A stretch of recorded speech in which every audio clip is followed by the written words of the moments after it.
Gopidana Vallabha Girivardhari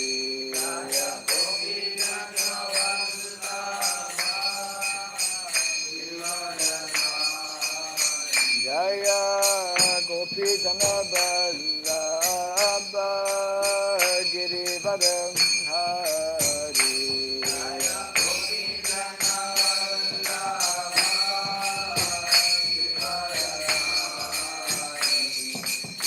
Yashodanandana Brajajanarandana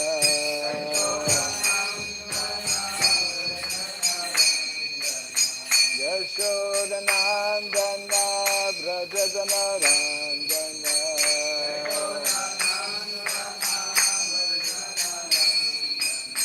Jamuna Tira Vanasari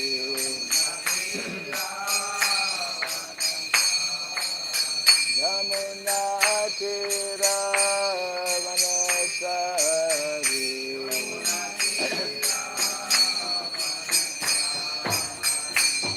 Jaya Radha Madhava Kund Bihari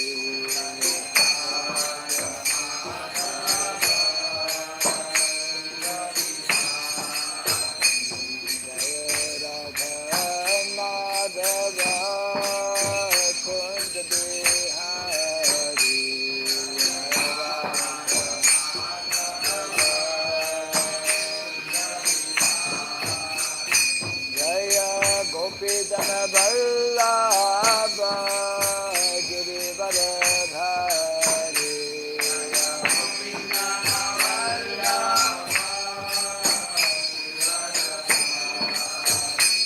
Jaya Gopidana Vallabha Girivardhari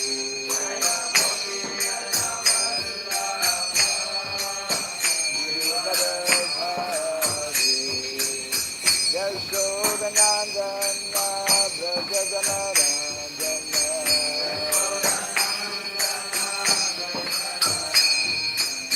Yashodanandana Brajajanarandana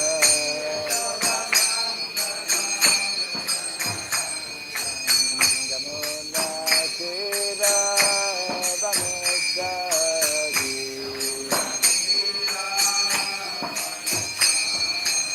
Jamuna Tira Vanasari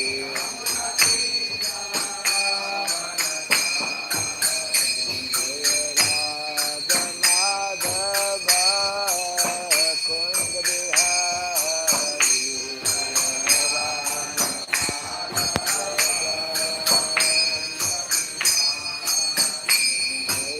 Radha Madhava Kund Bihari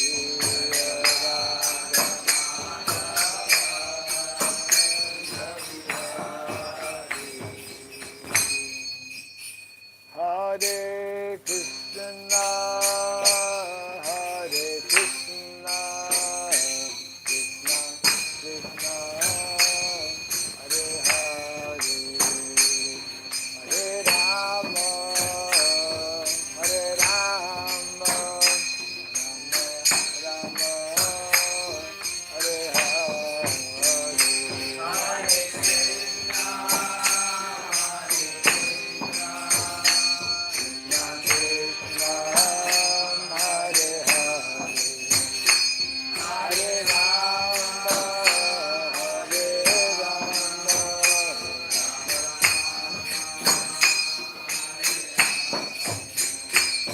Hare Krishna, Hare Krishna, Krishna Krishna, Hare Hare, Hare Rama, Hare Rama, Rama Rama, Hare Hare.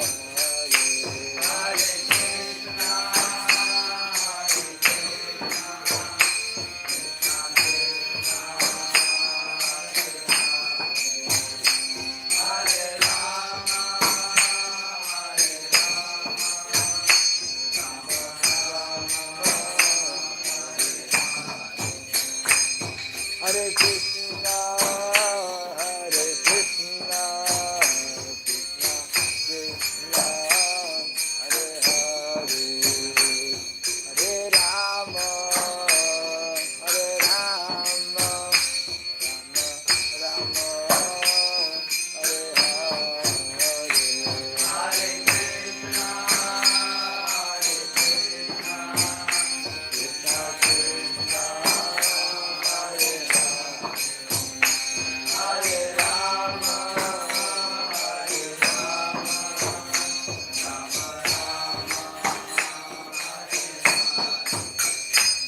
Hare Krishna, Hare Krishna, Krishna Krishna, Hare Hare, Hare Rama, Hare Rama, Rama Rama, Hare Hare, Hare Krishna, Hare Krishna,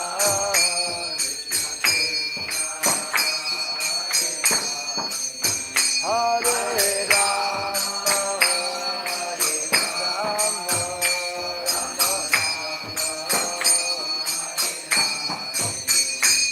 Hare Krishna, Hare Krishna, Krishna Krishna, Hare Hare, Hare Rama, Hare Rama, Rama Rama, Hare Hare, Hare Krishna, Hare Krishna,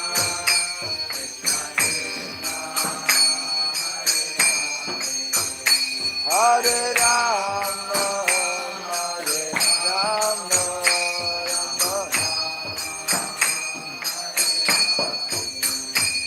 Hare Krishna, Hare Krishna, Krishna Krishna, Hare Hare, Hare Rama, Hare Rama, Rama Rama, Hare Hare, Hare Krishna,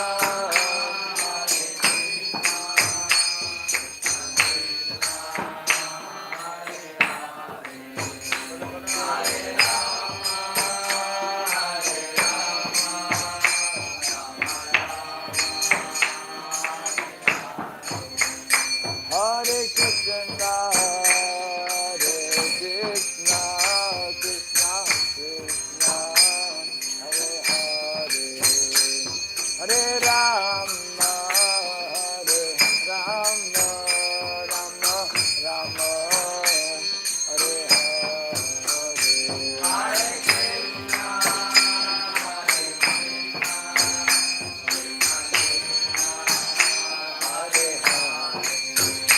Hare Rama, Hare Rama, Rama Rama,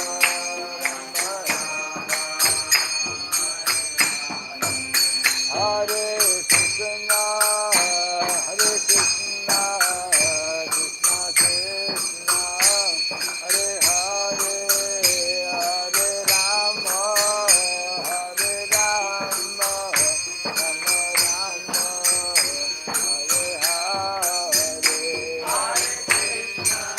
Hare Hare Rama, Hare Rama, Rama Rama,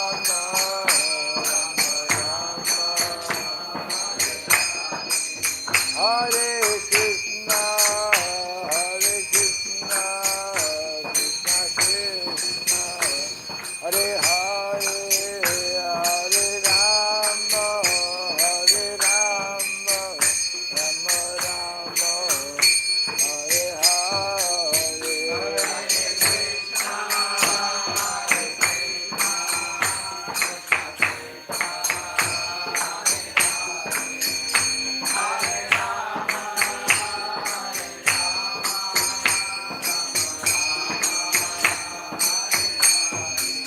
Jaya Radha, Madhav Radha, Madhav Radhe,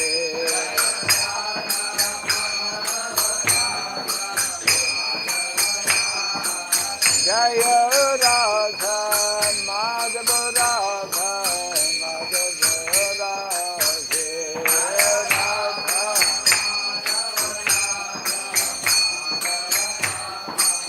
Jaya Radha Kunda Bihari Radha Kunda Bihari Radhe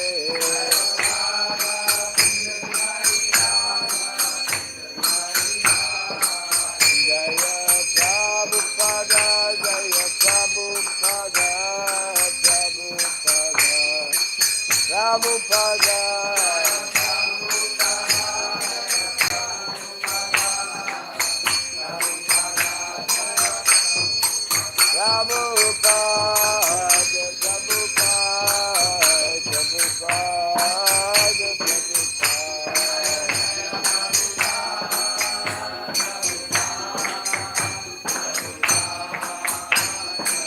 Jaya Jaya Prabhupada Prabhupada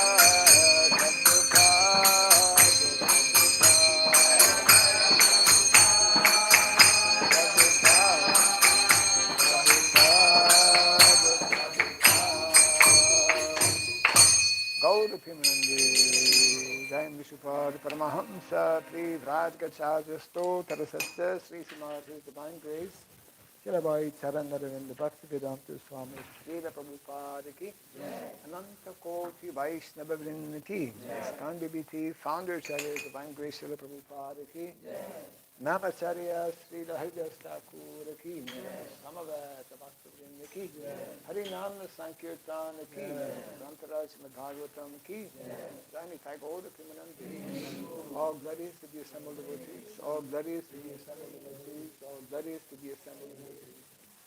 All glories to Sri Guru and to Sri Gauranga, all glories to Sri Prabhupada.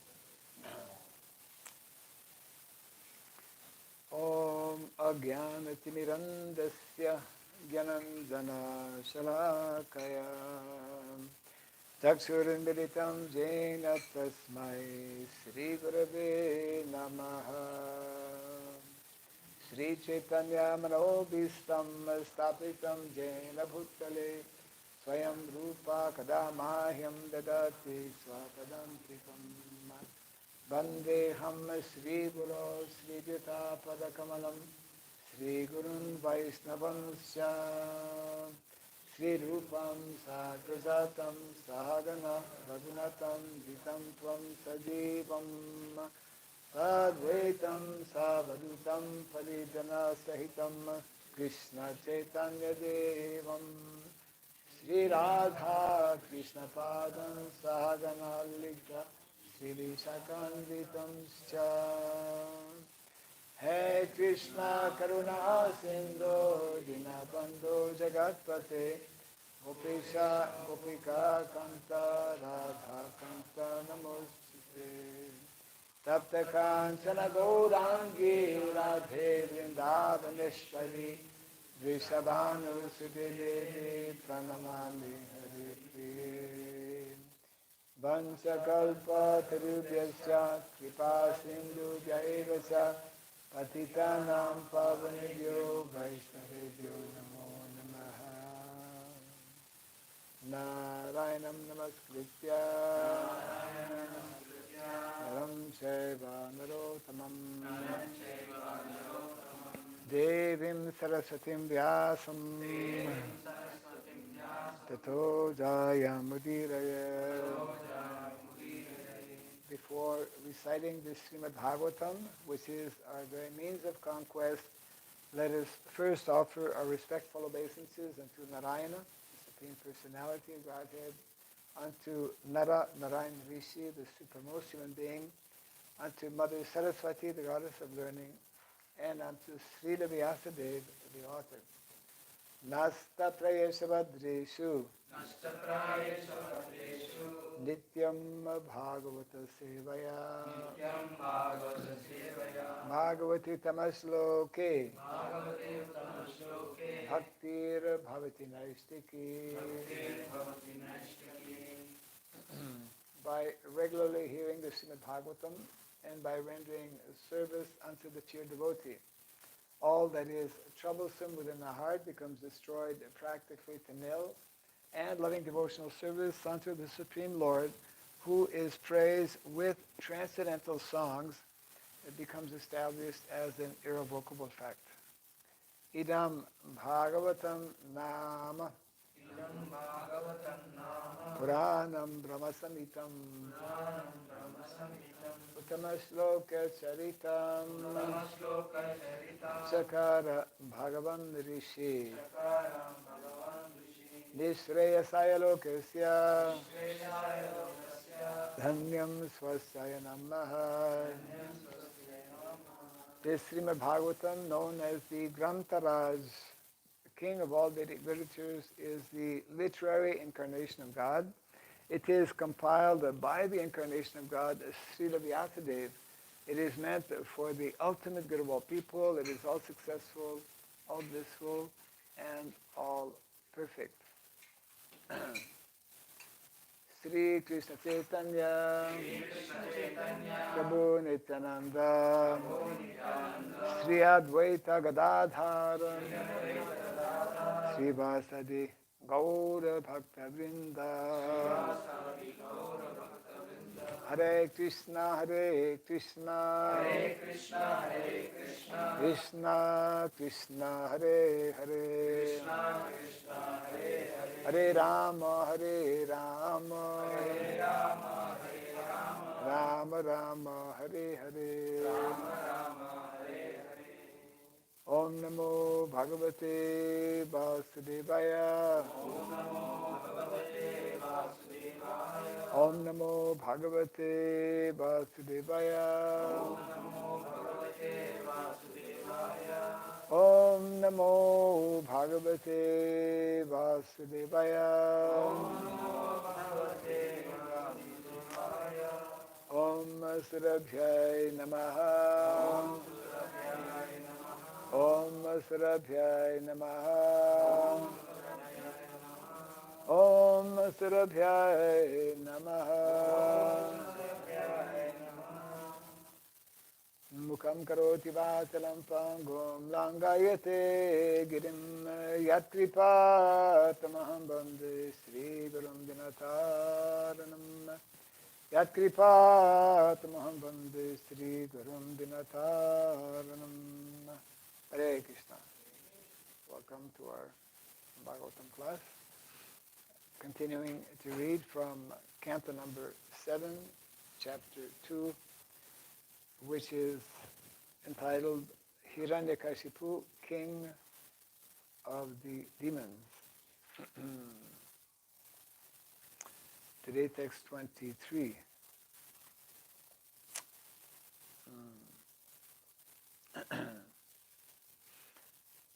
Yatha ambhasa prachalata tarabo api chala iva chakshusha brahmyamanena drishyate chalatiba buhu yatham bhasa prachalata tarabopi chala iva chakshusha brahmyamanena drishyate chalati babu yatham bhasa prachalata tarabopi chala iva chakshusha brahmyamanena drishyate chalati babu yatham bhasa prachalata tarabopi chala iva chakshusha Brahmyamya Chakshusha Brahmyamanena Drishyate Chaliti Vabhu Drishyate Chalati Vabhu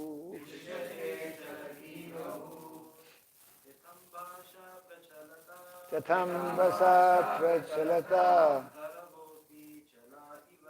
Taravopi Chala Iva Chakshusha Brahmyamanena Drishyate Chalati Vabhu Yatam Bhasa Prachalata Taravopi Chala Iva Chakshusha Brahmyamanena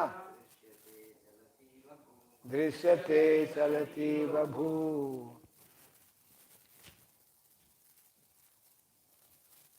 Yatha, just as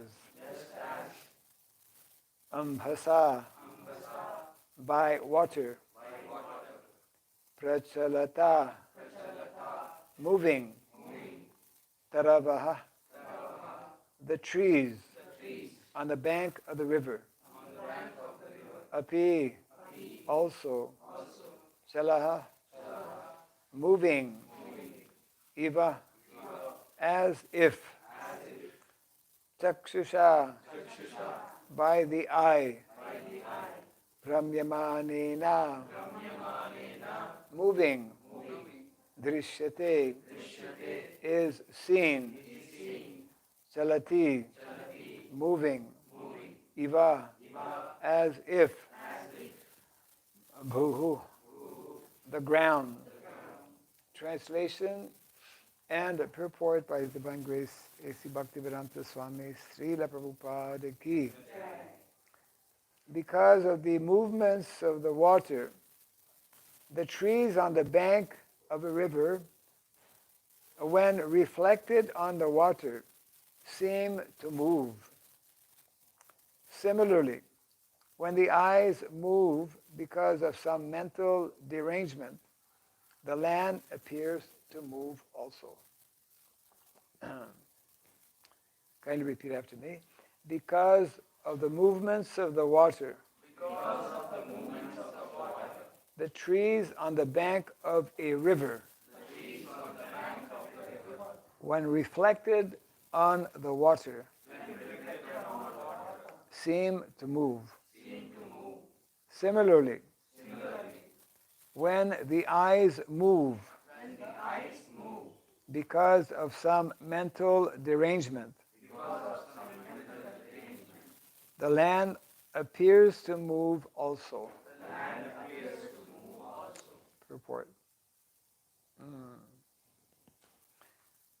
Sometimes, because of mental derangement, the land appears to be moving.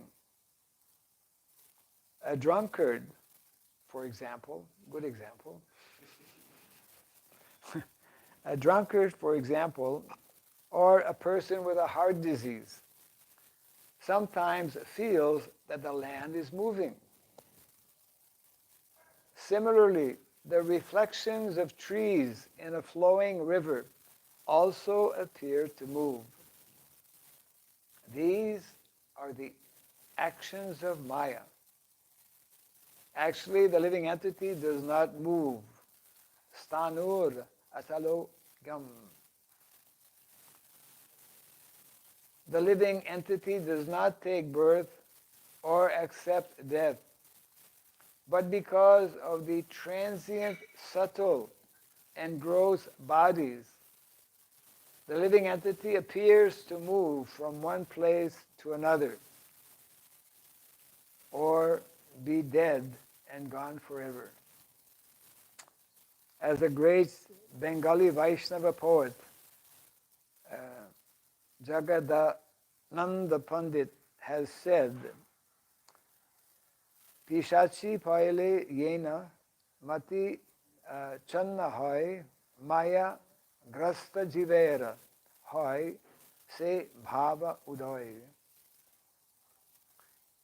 according to this statement from the Prema Vivarta, when a living entity is conditioned by material nature, he is exactly like a person haunted by a ghost.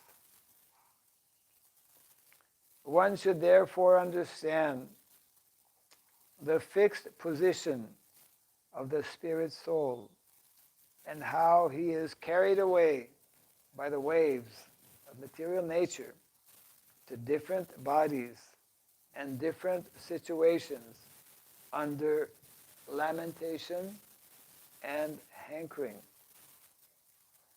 One achieves the success of life when he understands the constitutional position of his self and is undisturbed by the conditions created by material nature.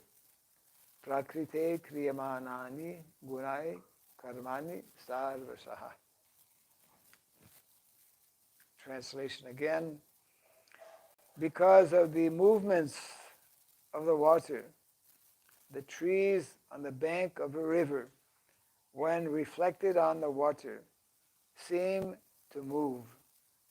Similarly, when the eyes move because of some mental derangement, the land appears to move also.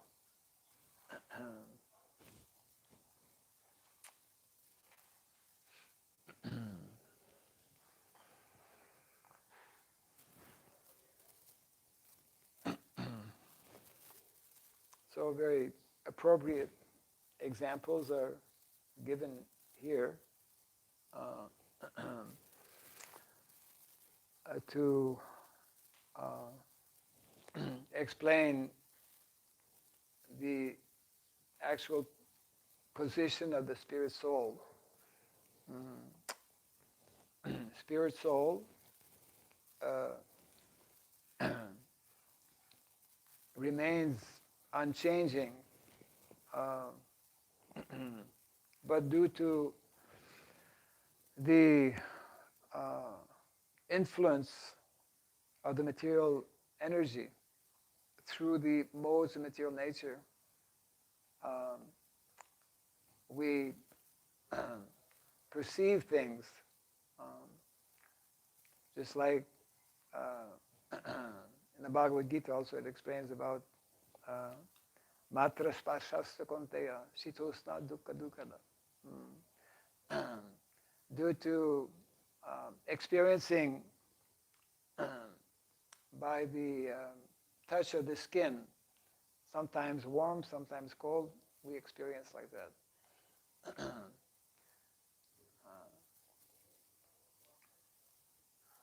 That is the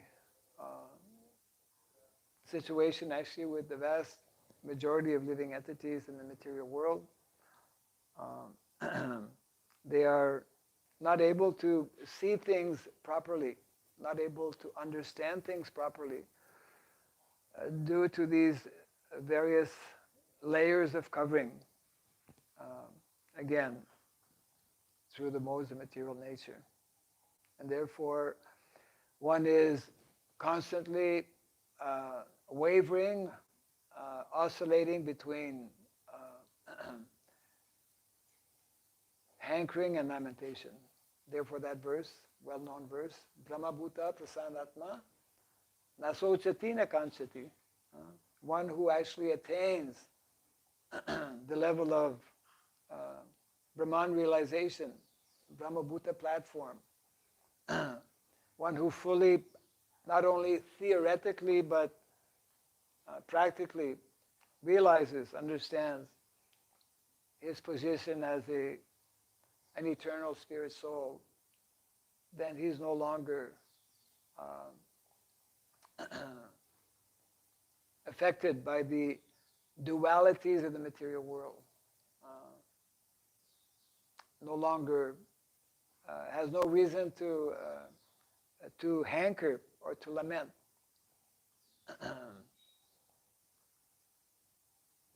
Therefore, due to this lack of knowledge, people are endlessly continuing their suffering in the material world.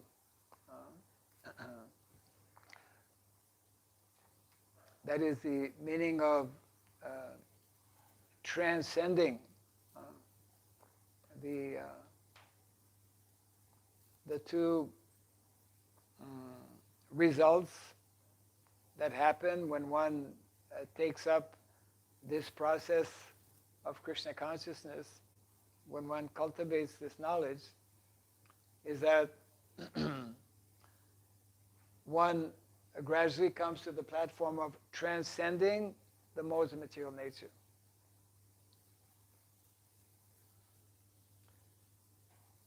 Until we are able to completely or fully transcend the modes of material nature, we will be disturbed. We will experience this duality.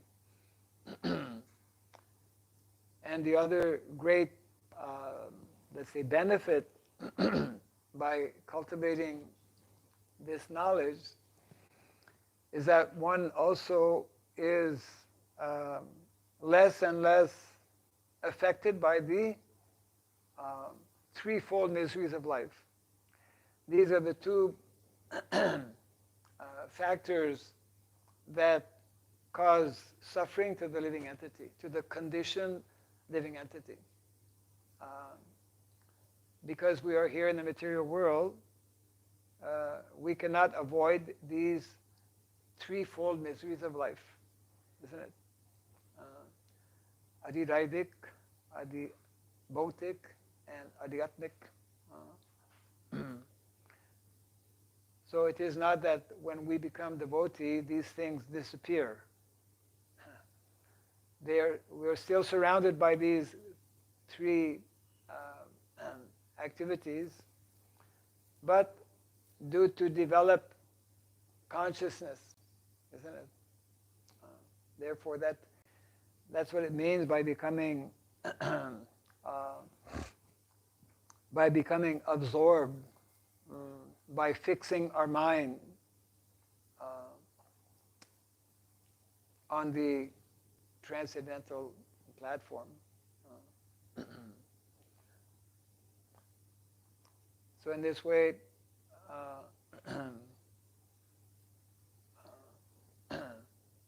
yeah, that's nicely explained actually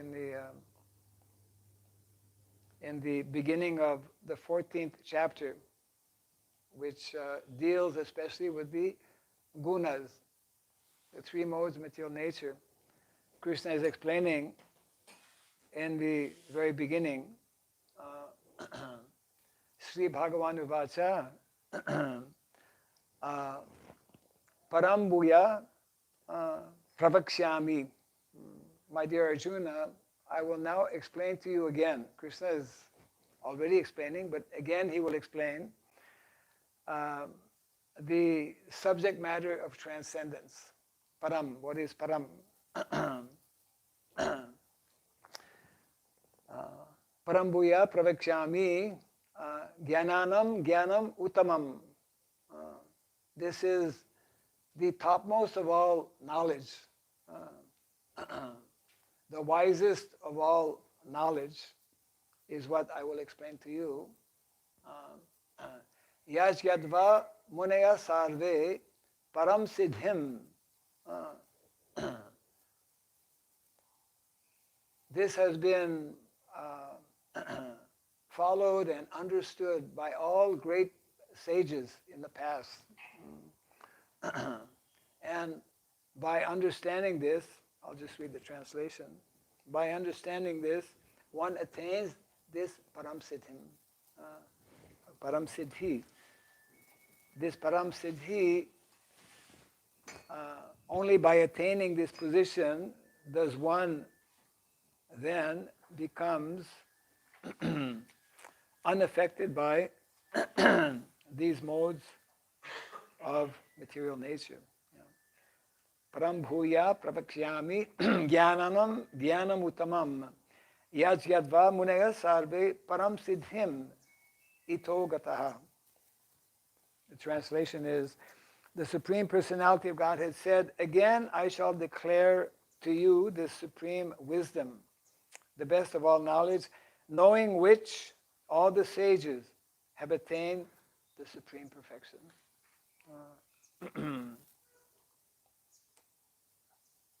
And the same message that is in the Bhagavatam, in the very next verse, also nicely explaining one who takes shelter of this knowledge, one who cultivates this knowledge. Idam jnanam upasritya mama sadharmyam agataha sargepi nupajayante pralaye na vyatanti cha. By becoming fixed in this knowledge, one can attain to the transcendental nature like my own. Krishna is explaining. Thus established, one is not born one is not born at the time of creation or disturbed at the time of dissolution.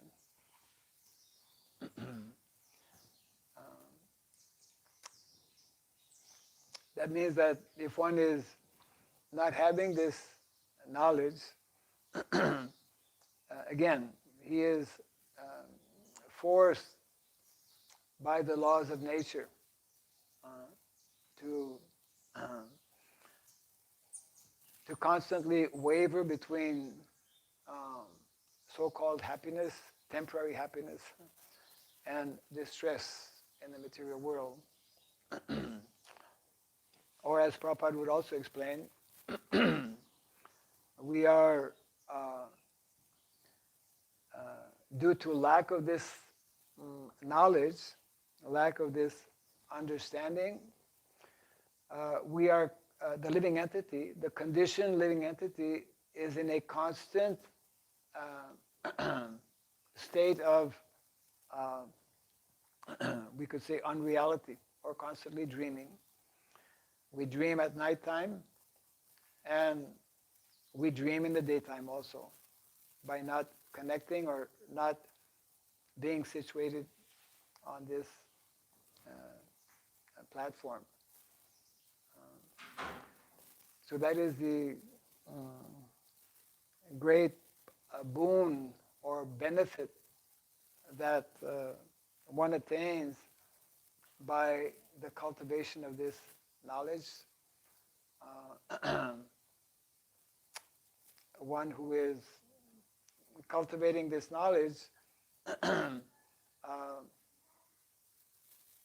even at the critical moment of leaving this body,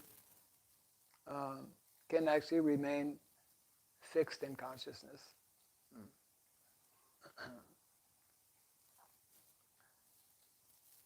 So the whole of Bhagavad Gita, Srimad Bhagavatam, is encouraging, giving instructions how to come to that platform. The whole process of Krishna consciousness is meant to help individuals and society in general to become properly situated in consciousness. So it is a question of consciousness, cultivating a proper consciousness. As we were mentioning also the other day, whenever things happen, of course all the time to all of us, things that we cannot so easily understand. But for one who is cultivating this knowledge, he learns to understand or to see things through these through the eyes of the scriptures. Uh, and therefore, a devotee is meant to be uh, always undisturbed. One of the very beginning first instructions that Krishna is giving actually to Arjuna in the second chapter. One characteristic of a devotee, someone who is cultivating this knowledge, is that he is dhira.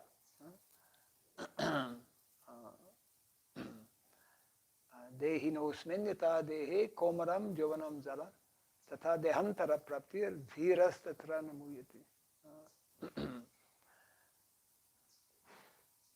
Especially in Kali Yuga, it is more of a challenge to actually become situated on that platform because of the lack or absence of Vedic culture. All Vedic culture aims at facilitating, making it easier for people to actually come to that platform of what is it? Being equiposed. What is meaning of equiposed? Those who have English background? Huh? Yeah, equal. Yeah. Being stable, stability, yes. Stability. Stability is very much lacking in our modern day society.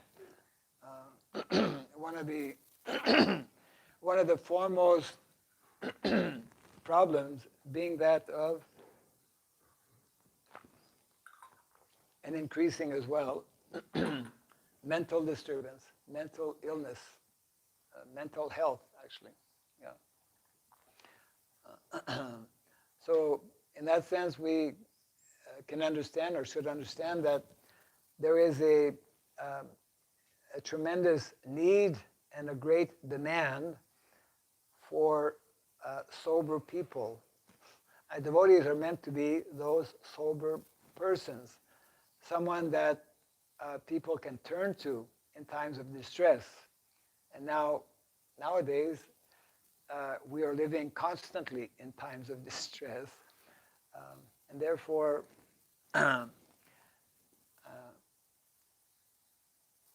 a few years ago when I was visiting in our Talavan community, New Talavan, just like there is a New Vrindavan, there is New Talavan, which is in Mississippi in the U.S. And one devotee was there when Srila Prabhupada visited way back, I think in 1974, 75. Prabhupada, you've seen that picture of Prabhupada cooking, standing in the kitchen cooking. At that place, Prabhupada was cooking at that particular place in that community. It's a 1,000-acre farm community. Prabhupada visited, one of the few communities that Prabhupada visited. So anyways, in one morning when Prabhupada was there, he was walking, maybe he was coming back from his morning walk, and then he stopped in the front of the property, the farm community, and the devotees had a big sign, something to the effect that this is a community for promoting self-sufficiency and cow protection. Prabhupada had made the remark that people, when they will look at this sign, they will not see, they will not understand.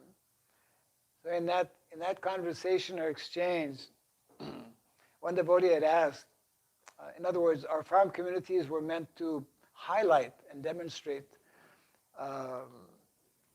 this more simple, natural lifestyle where people are, because of a proper environment, people are unnecessary, are not disturbed, and are sober-minded, etc.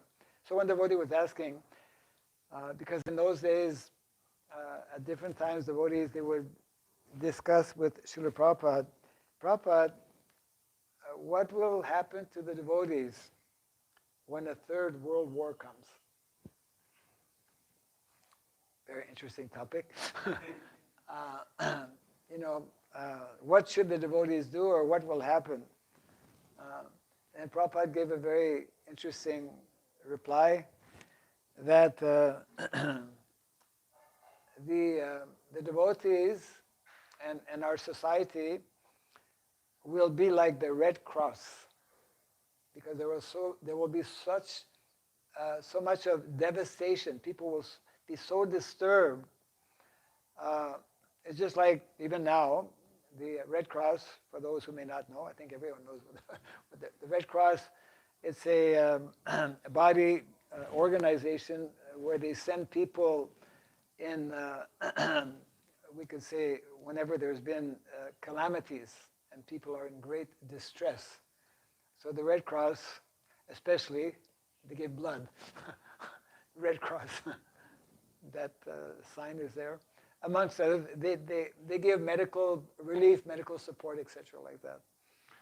So Prabhupada was telling that because the devotees, by this cultivation of this knowledge, you know, just like Prabhupada was telling, when I was in Calcutta during World War II, the authorities in the city had advised everyone, get out of the city, the bombs are coming, you know. And Prabhupada had not left, and he was recalling that, you know, these are like reminding one of Krishna, you know, because it's Krishna's energy ultimately. And it's like a devotee clearly understands if Krishna wants to kill somebody, no one can protect one, and if Krishna wants to protect, then no one can kill him. So when we cultivate this knowledge, this understanding, then in severe calamities, I mean, now we're living actually in times of calamities, actually. But because people still have access to television, cell phones, and whatnot, even though so many calamities are taking place, I mean, all over the world, it is, of course, disturbing, but somehow people find relief in, you know, it hasn't come yet to the point of being such calamities, at least for many people. In some places, actually, it is a severe crisis. I mean, life-threatening, but in most countries, for most people at least, it hasn't come to that point yet. So therefore, Srila Prabhupada had great expectations and great hopes as well.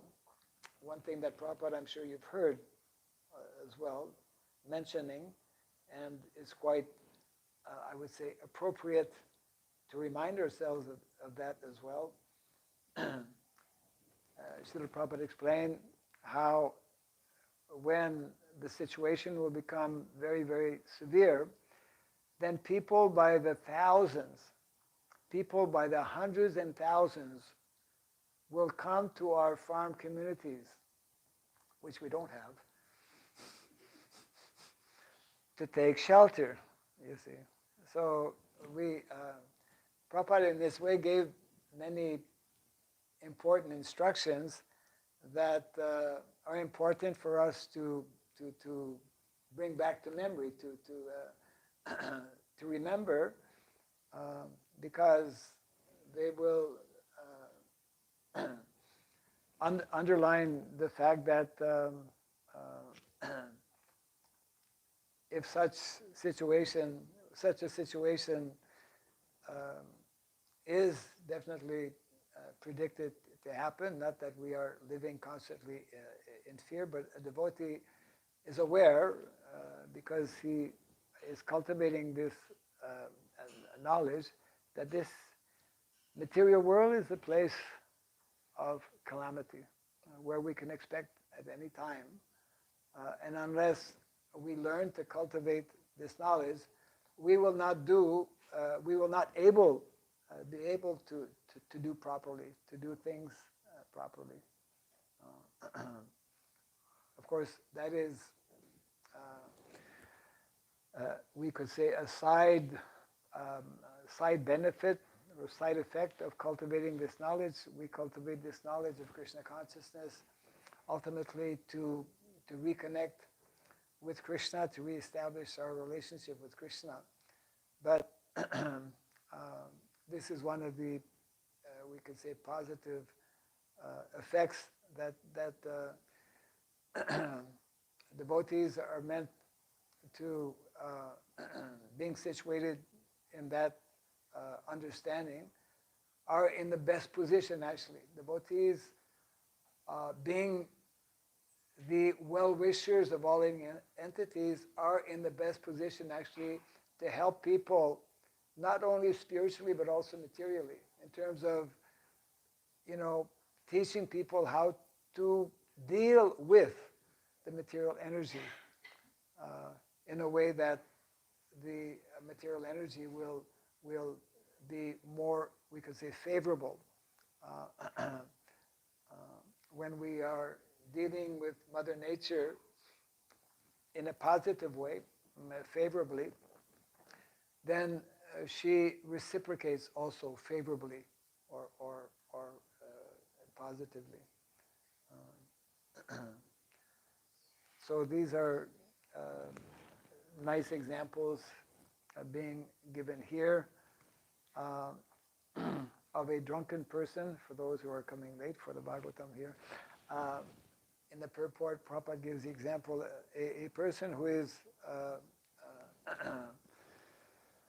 under the influence of intoxication, a drunkard, when he walks, he will see the land moving. Land is not moving, his mind is disturbed, and he's walking like this and that. And so therefore, no intoxication.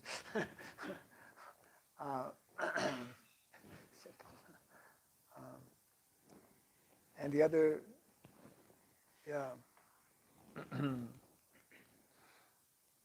Prabhupada also gives the example of a person with a heart disease, also similarly. Actually, it's also described in the context of Lord Chaitanya Mahaprabhu that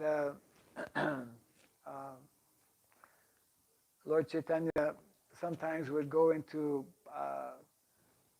ecstasy. Then people could not understand. Then he would say that it's because of air movements. Sometimes we get dizzy, for example. I'm sure it's happened to many. We get some kind of dizziness, and then we have to sit. We can't walk, otherwise we'll fall. Isn't it right or left like that? So due to various disturbances, we're not able to do things properly. That is the message here, actually. That is a condition of the living entity under the influence of the modes of material nature. And therefore, those who are cultivating this knowledge are themselves, we become more stable, more sober, and therefore the immediate natural result is that we are more peaceful, and in that peaceful state of mind, we can see things properly, and we can also help others who are still struggling with these modes of material nature.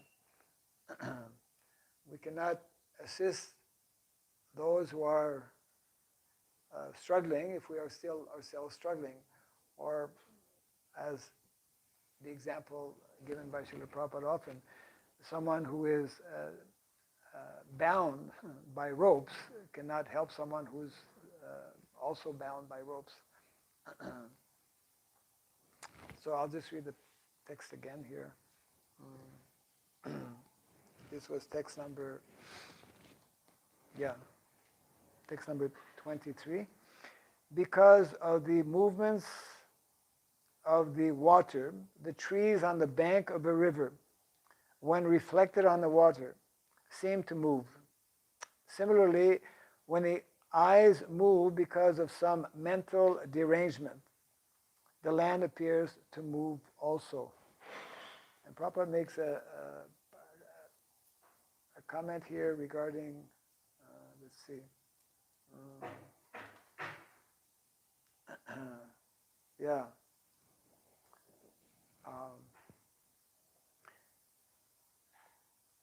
Quoting from,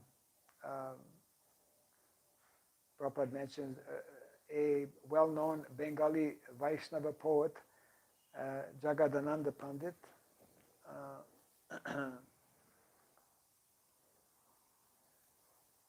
According to this statement from the writer's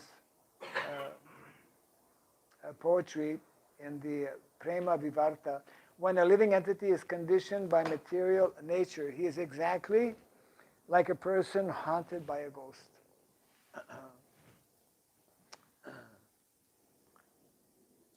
We won't get into the topic of ghosts. Many ghost stories could be told. You know that Prabhupada, when he was in Calcutta, he rented one house. You've read that possibly. He rented a house that nobody wanted to rent to stay there because it was haunted. Prabhupada had no problem with that. So he moved there, and actually, I don't know if it's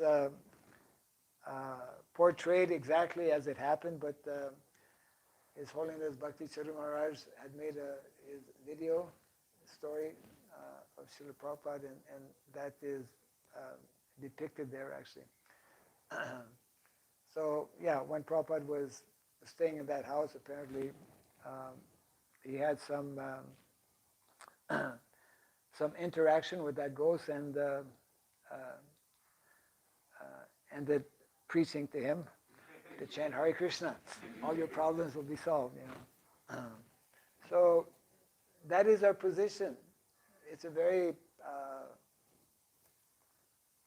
unpleasant situation, actually, for the conditioned living entity, and this is also a very appropriate example. People who are haunted, and nowadays the number of haunted people has increased tremendously.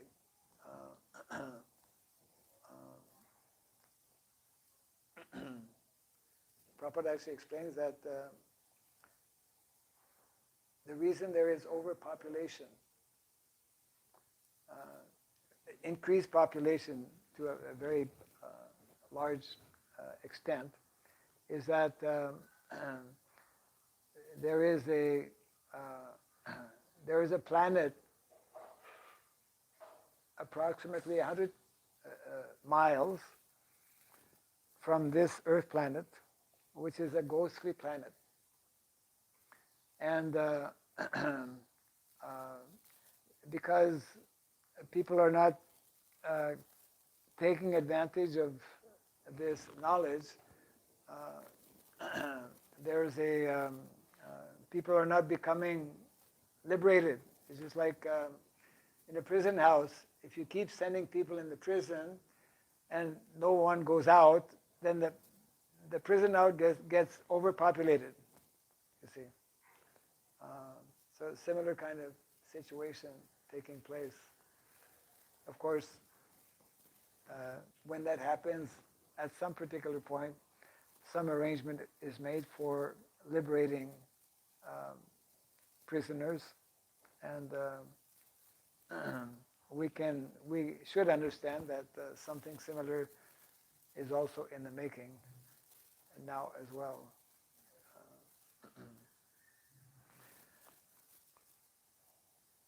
So any comments or questions on this particular verse? Yeah. I have a question probably relevant to this, but I was once in a discussion with a devotee. You were in a discussion.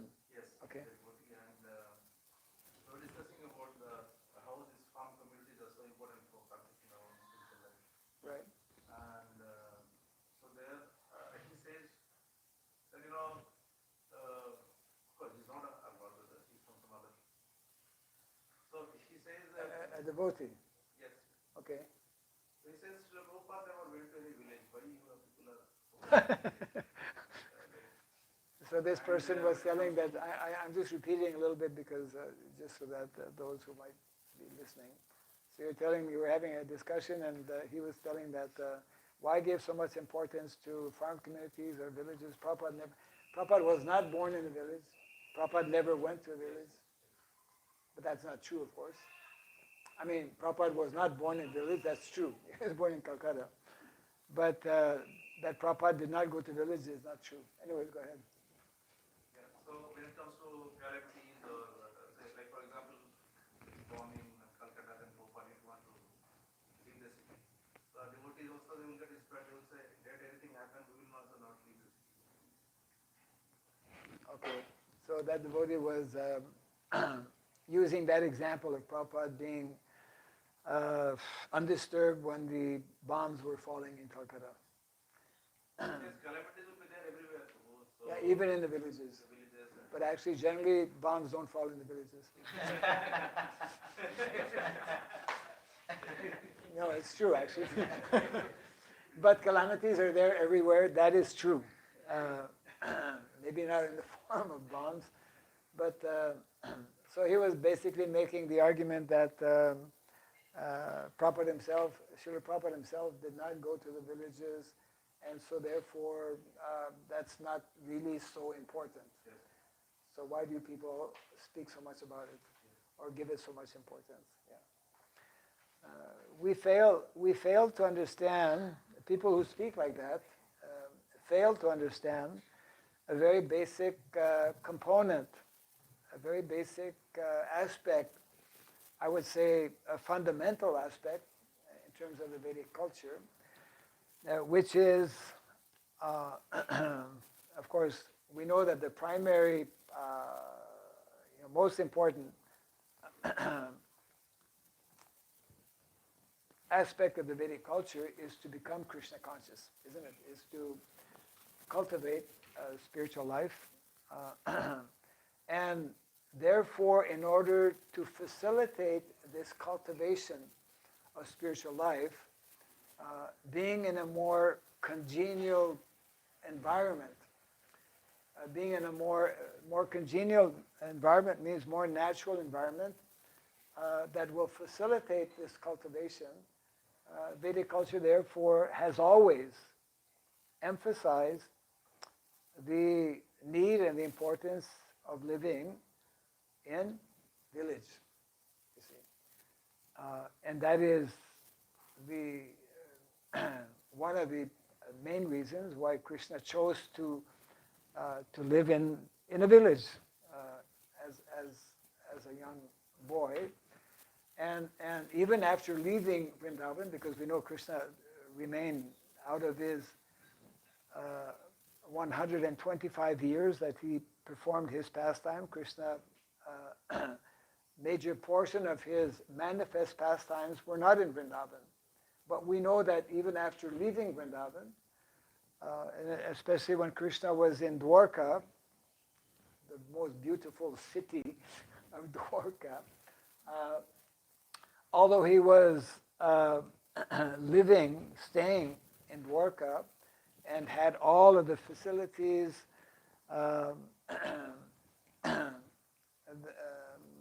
needed, everything was perfect except for one thing. His his meditation was constantly in terms of remembering the wonderful exchanges that he had with the residents of Vrindavan. So in other words, what Krishna is especially teaching us when he himself performs that pastimes, which is extremely rare, of course, once in a day of Lord Brahma that Krishna appears in his original transcendental form of Shamashundar. And therefore, all of the Shastras, all of the Acharyas glorifies in the pastimes of Vrindavan as being the most exalted and the most attractive and the highest of pastimes, because they were performed in the setting that is most conducive for actually allowing these natural exchanges and relationships to take place between Krishna and his devotees, and for that matter, between the devotees themselves, isn't it? So one cannot deny the fact that this this is how it is in the spiritual world. The spiritual world is full of, the world of Chintamani Dham is Goloka, is the planet of cows, is village life, and that is why, I mean, not only in Vrindavan, but throughout history, vast majority of people, if we look at, especially in Asian countries, because it's more conducive. Asian countries, if you look at the history, throughout history, even up to now, the vast majority of people on the planet have lived in these more conducive places of Asia, and the vast majority within within the continents of Asia have lived in villages also. When I went to Cambodia for the first time, quite some years back, 15, 20 years back, and even to this day, the vast majority of people, it's very striking actually, because they have only one or two major cities. Vast majority of people, that's how it was. That's how it was, that's how it is meant to be. So it is a false argument. Anyone who says that Prabhupada never really went to the villages or never gave importance has not read Prabhupada's books. Or if he has read them, he has not understood them.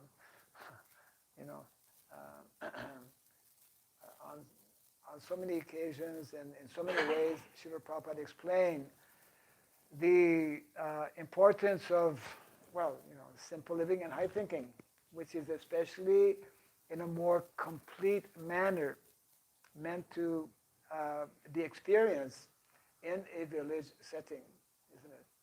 Prabhupada says, cities are man-made. Villages are more closer to nature. I mentioned this actually because if we fail, either individually or as a society as well, if we fail to understand this basic fundamental concept of village life, village life is intimately also connected with economy. Earlier this year, I had requested one of our, you know him, Kishora, I requested him to interview one of our devotees in Gitanagari. His name is Krishna Prema. He's born in a devotee family. Anyways, he's been living many years in Gitanagari. He has a young family there. So he was being interviewed by Kishora. And so one of the questions was, why, why is it important to live? No, actually, well, there were a few questions. One of them was, what can we learn from COVID-19? And then his reply, he's a very simple devotee. He said, actually, during this time, many people from the cities, they went back to their villages. So so he concluded, he says, what most important thing we can learn is that people come to understand that village is important because it's in the village that we grow food. You don't grow food in the city. You can grow something, but something, right? You can more easily and more abundantly grow food in the village, and so he was having that naturally, that obvious and simple realization that therefore it's just this is an important lesson to learn, that we have to, it's the village people, it's the farmer who's keeping the city people alive. If you don't have any food, if you cannot buy any food because it's no longer being produced, because everyone has left the villages, what are you going to do? With all the, if the majority of the population are in the cities, then it's going to be a big problem. It's a big problem even now, isn't it? Yeah. So this is very, very basic, but unfortunately, even basic things sometimes we cannot grasp, cannot understand basic things. Like the basic thing, of course, the most basic things we cannot grasp is that we're not the body.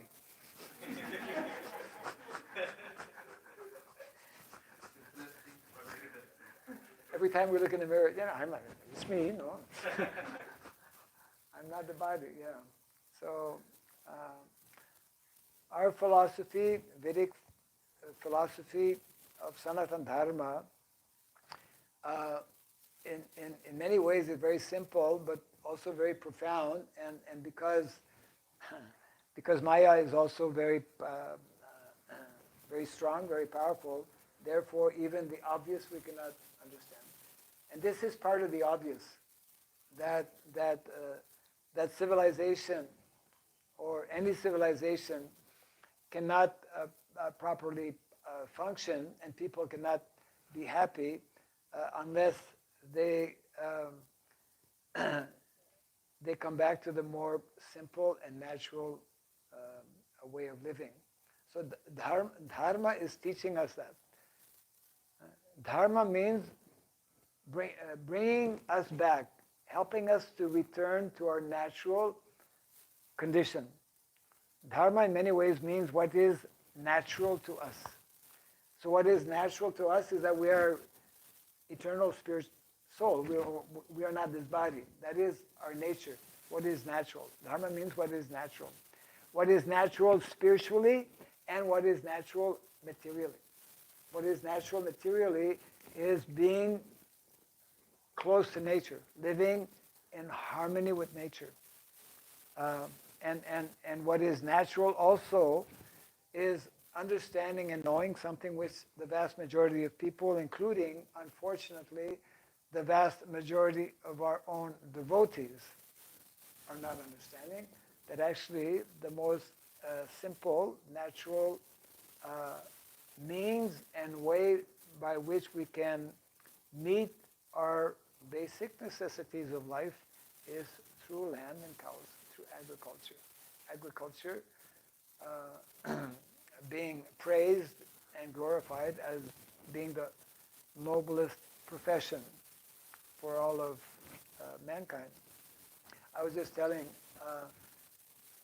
to somebody yesterday, I think, how this was understood actually by the founding fathers of America. One of the one, possibly more, because they were quite pious, very quite pious. And the statement that one of those, either Benjamin Franklin, one of those founding fathers of America, had made the following statement, that America will remain great, America will prosper, America will be successful if it maintains its focus on agriculture. You see. So when we study also our Vedic literatures, the the science of economy, which is one of the four basic Vedic sciences, Varta, is based on Krishi Goraksha, isn't it? So you speak to anyone in modern day society, either rank and file, people,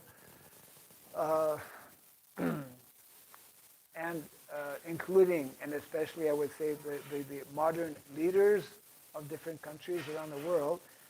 You speak to them about economy, they have a completely different understanding of economy.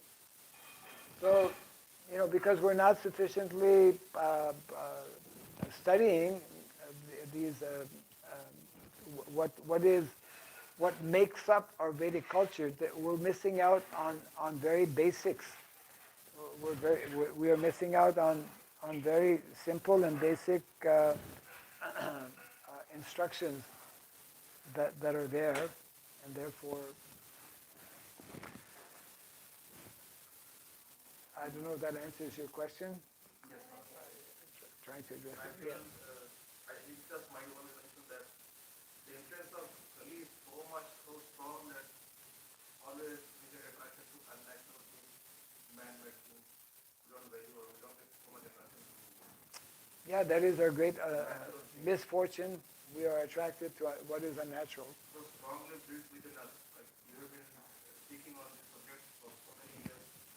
We see things happening, we realize that difficult here, but still we do not want because somehow it is strongly some kind of attraction is there. Yeah. It's like addiction. Yeah, but yeah, rooted, deep-rooted. It's like singkong. You know singkong? Excuse me. Singkong is Indonesian. Singkong is the tapioca. We are ready to tolerate or say to handle any kind of calamity that anything comes to city, but still It's not so bad after all. yeah. One of different mantras. Water is contaminated, air is contaminated, no, it's okay. Health is failing, it's okay. Yeah, it's true. That is the influence, strong influence of I'm my. not asking specific answers. I'm talking about myself. It's not so easy for me also. I'm finding so many excuses. Okay, what I think, but still we can manage like this. No. So Yeah. many excuses just not to go out from this. Yes.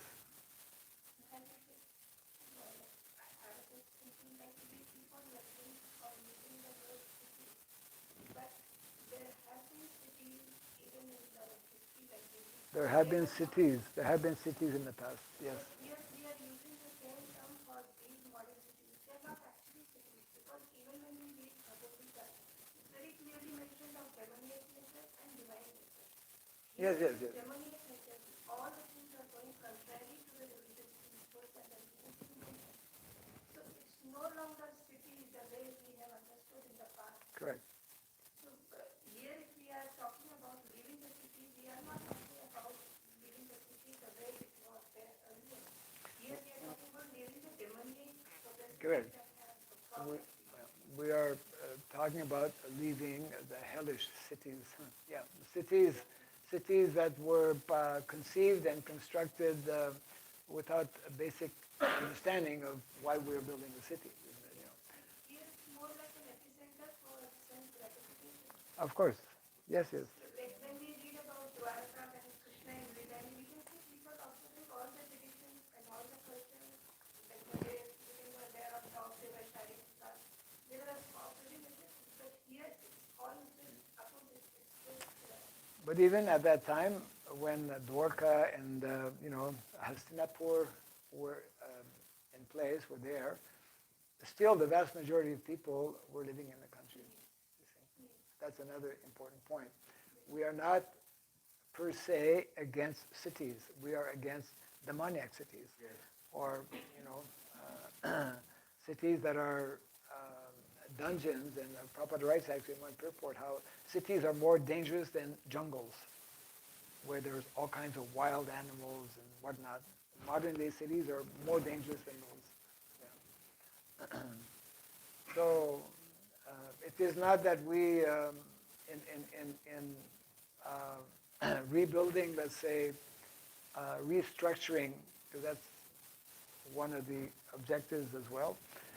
Reintroducing Vedic culture will also include having cities, but they will be of a different nature than what we see today. And there will be fewer cities as well, because majority of people will not be engaged in factory work and other electronic works.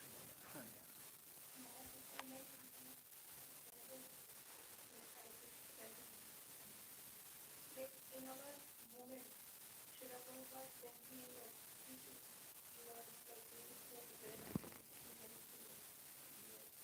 where the situation was very much different from what it should be very much. But then just to promote or have widespread preaching, in the initial stages we compromise on certain things, but in order to bring it back, this fourth movement of Varnashram is basically meant to bring all those things wherever we compromise back on track. But if we are not following it, in fact our society will be the one which is violating the very principle, which is what is happening. Yes, unfortunately.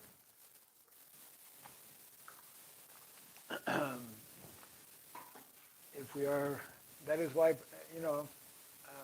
that is why Srila Prabhupada created his Bhaktivedanta Book Trust. At one point, Prabhupada said, if somehow, he established ISKCON as a society, and he intentionally, deliberately established his book trust separately, mentioning that if ever somehow the society is not able to take up and succeed in its mission, the books will be there.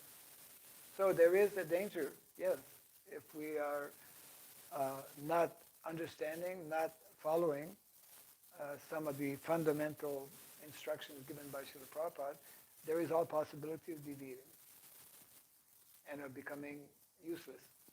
Yes, because one of the most serious offenses, one of the 10 offenses that we recite every day, is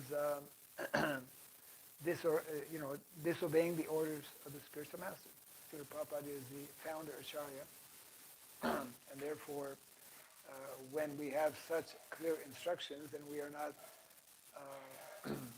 following them, then that is a violation against the instructions given by, so it is not a good situation, definitely. This is first one. All right. Defense of Varnashram.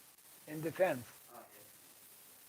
If you can crystal plane also, so Krishna was in Dwarka, and then supposed to be a very opulent place. Yeah. When Draupadi was discussing with the queens, 16,000, the major part of the queens. The 16,000 queens expressed that they are feeling that those who are in Vrindavan are the most luckiest one, and they also wanted an opportunity to be in Vrindavan. On the spiritual plane also, the Vrindavan is very important. Another aspect is Prabhupada often said farm, and we have a conversation.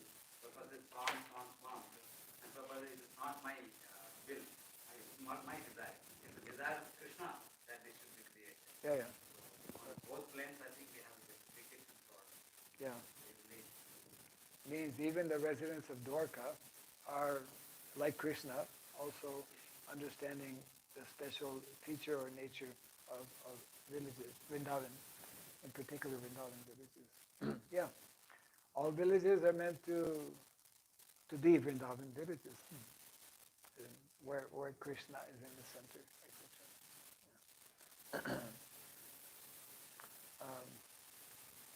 Because disobeying the order of spiritual master or manipulating the order of spiritual master, same option. Yes.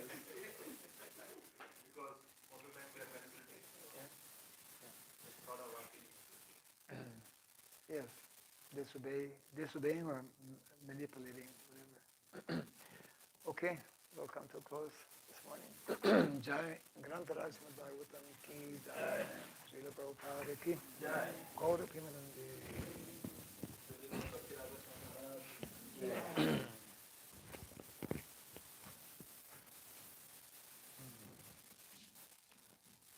Somebody can do the needful.